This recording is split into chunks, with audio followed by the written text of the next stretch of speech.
A day in a life as a new content creator. Opo, totoo po yung narinig nyo. Bago lang po akong content creator. Sana madami pong sumuporta sa akin na mga katulad ko. Thank you at simulan na natin. So ito na nga, naglalaba ako tuwing umaga, every other day.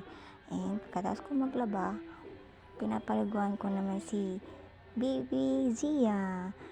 Yes, pinapaliguan ko siya tuwing pagkatapos ko maglaba or pag di naman ako naglalaba, pagkatapos ko maglinis ng bahay. Para ma-first naman si baby. Pasensya na kayo at bago lang ako. Tapos medyo ganito pa ako mag voice over. So, ito naman naglilinis na ako pagkatapos ko siyang liguan para maayos yung bahay. Pero mamaya magulo na naman yan dahil kakakalat niya.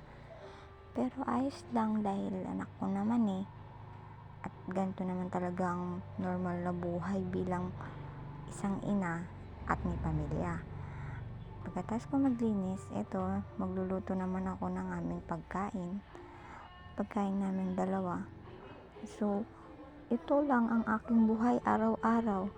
Kung hindi ako naglilinis, nag-aalaga ng anak, naglalaba, halos lahat pinagsasabay ko na.